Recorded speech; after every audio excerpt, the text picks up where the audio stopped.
Hey guys, so today I want to talk to you about this Aimpoint ACRO P2. Obviously it's now 2026. This isn't the newest optic on the market, and let's talk about whether or not it is still worth it. So before we get into that, I do want to disclose that this was not sent to me. I did purchase this when I got this firearm, and yes, this is clear and safe. So just want to get that out of the way. So obviously today you guys will be getting an honest review, because when things are not sent to me and I spend my own money, I'm going to be very critical of them. Obviously, I've shot a lot of different guns with a lot of different optics, and this one is a great optic, but there are some drawbacks. Now, we will get into that a little bit later, and we will also talk about how much I paid for this optic, and that will kind of give you an understanding of where my bias falls on whether or not it's worth it. But we will touch on that after we talk about the history of this. So for those of you who do not know, the ACRO originally came out in 2018. The first model was the first, mailbox style optic. It kind of set the stage. It was pretty revolutionary. As far as looks, it's definitely something people either love or hate. And same with the size. Now in 2021, the P2 came out, and they kind of fixed pretty much everything that was wrong with the first one and improved it in a lot of ways. So this here is the newest version, the P2, and I think the Koa, it's kind of like the newer version. I haven't got one of those yet, so we can't really touch on that, but this still is a pretty popular optic. So before we get into all the nitty-gritty, how it works and all that stuff, I'm going to address one thing, because I understand this is going to be a very big topic for people. And that's going to be, the aesthetics of this and the cool factor. Now, I will completely own there are some optics that just look really good on certain guns. I think this is one of those optics. I also think there's some optics that don't look good on certain guns. This is also that optic. For me, where I think this gun looks really good is on a larger full-size gun. When you have something where it doesn't make the optic look as big as it is, I think it really completes the package. Now, I obviously understand that is completely opinion, but I know when we talk about some of the cons, people might get upset because they love this optic, and I get it. Yes, it's a great optic. So I wanted to address that first of all, because obviously we all have our own personal taste, and I get when you're getting a gun and you're setting it up a certain way, you want it to look a certain way. Sometimes that optic is the only one that really fills that gap. So we're totally going to acknowledge that right out of the gate. And then we're going to talk about what it's actually made out of. So this here is anodized aluminum. It is very durable. It also does have glass on the front and back. So that's probably part of why it is so large. But a plus to that is also that cleaning this thing is super, super simple. I will say of the multiple times I've taken this to the range so far, just a simple wipe on the front, and that's all I had to do.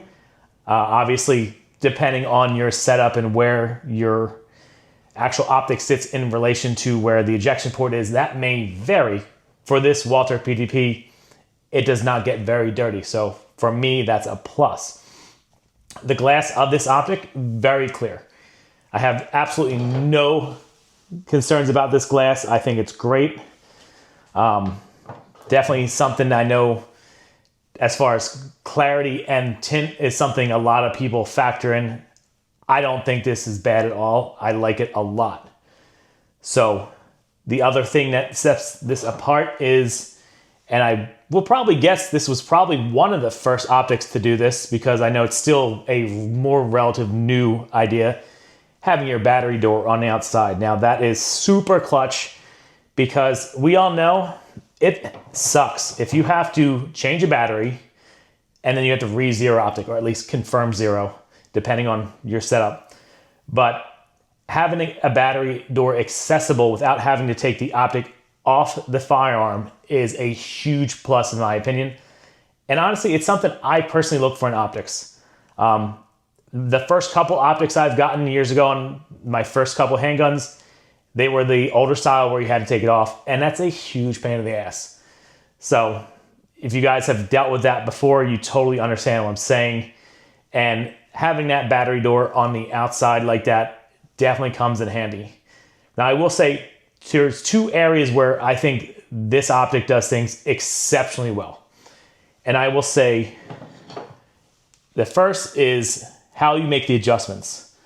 So you have your little turrets on the side and on the top, and it comes with this rather large tool. I appreciate that because, one, you probably aren't losing that in a bag. And I will say the adjustments are tactile and audible.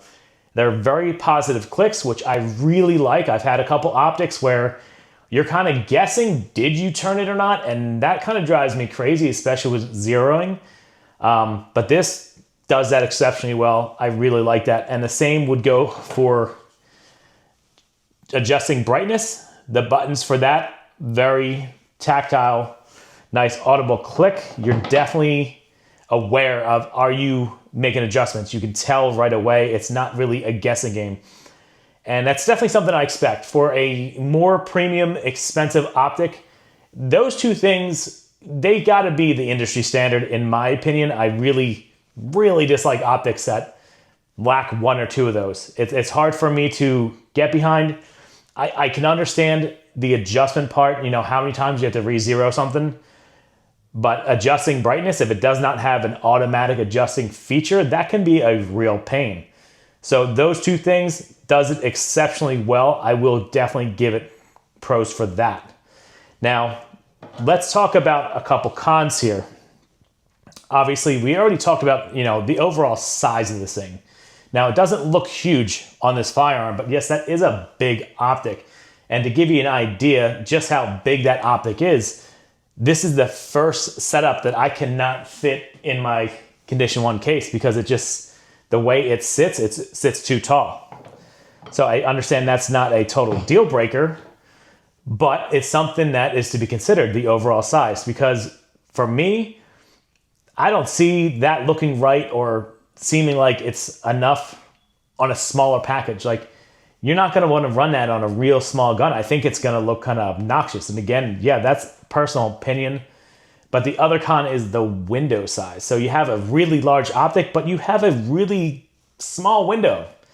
I'm not sure if this is the smallest out there, but it's definitely one of the smallest. I mean, I think for me personally, I think that's the smallest window I've had on any of the red dots that I've used.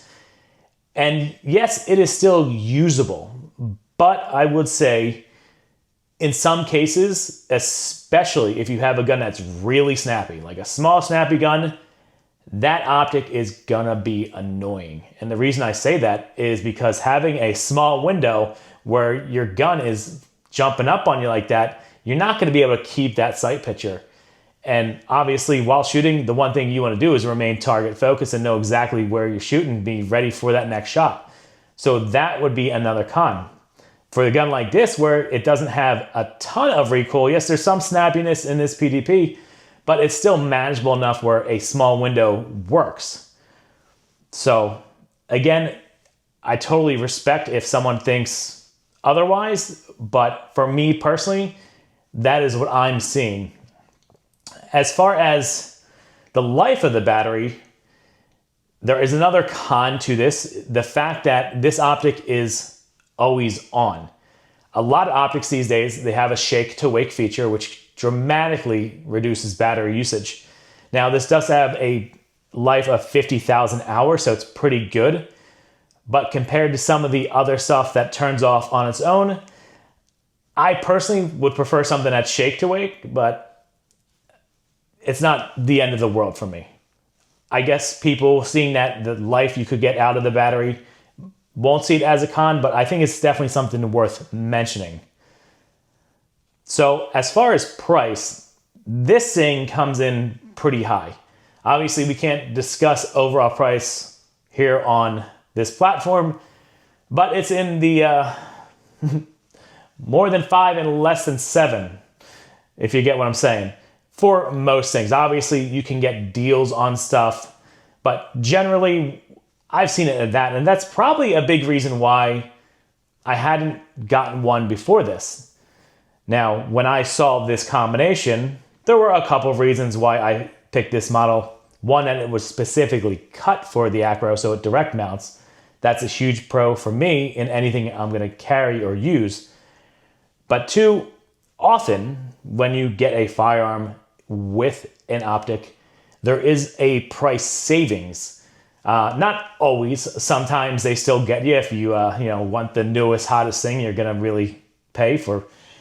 But in this case, for me, what I paid for this versus what its MSRP is, there were dramatic savings, almost to the point that this optic didn't really cost me much. I'd say if I factor the firearm as a whole number of what that's typically going for, I maybe paid half of what the optic goes for. Again, I'm sorry we can't talk about pricing on YouTube, but I want to give you guys a real world perspective of what I paid for this and why I think it falls where it does, in my opinion. So let's answer the ultimate question. Is this worth it in 2026? I'm going to say yes and no. Because honestly, and I totally get it, if you're getting a certain gun and you want a certain look and a certain style, that optic might be one of your only choices that's going to really complement it a certain way. And at that, I totally understand you're going to pay what you got to pay to get it to complete that package for your own setup. Totally understand that. Now, if you're just looking for a closed emitter red dot, you don't have a preference on the actual style of it, I would say if you're paying full price, I think it's a little high compared to what is out there right now. There's some better options that are smaller, that do more things. So in 2026, there's a lot of options now. I don't know if that's really worth the price that it says if you had to pay full price. If you ask me, would I buy that again at full price? Probably not. There's definitely some other optics on my radar that I would like to try before getting another one. And then, again, I'm not saying this is a bad optic. I like this optic. I think it fits this package for me. But I can definitely see both sides of it.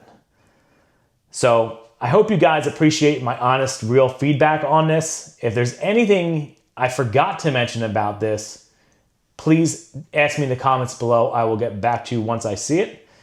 And guys, remember, stay tuned. We have new videos every week. And if you guys are not already subscribed to the channel, it would help us out a lot if you do. Also, if you appreciate this video and appreciate free 2A content, please like this video. It would really help us out and help the algorithm, because as we know, the 2A community does not get a lot of love in the big tech world, and it could use all the support to keep stuff like this alive and going. So thank you guys for tuning in. I would have a comparison of this coming up very soon. I will not tell you what the other optic is, but it is very similar and a very similar price. So stay tuned. I think you guys are going to want to see that video because it might help you make a decision on what optic to go with. Peace.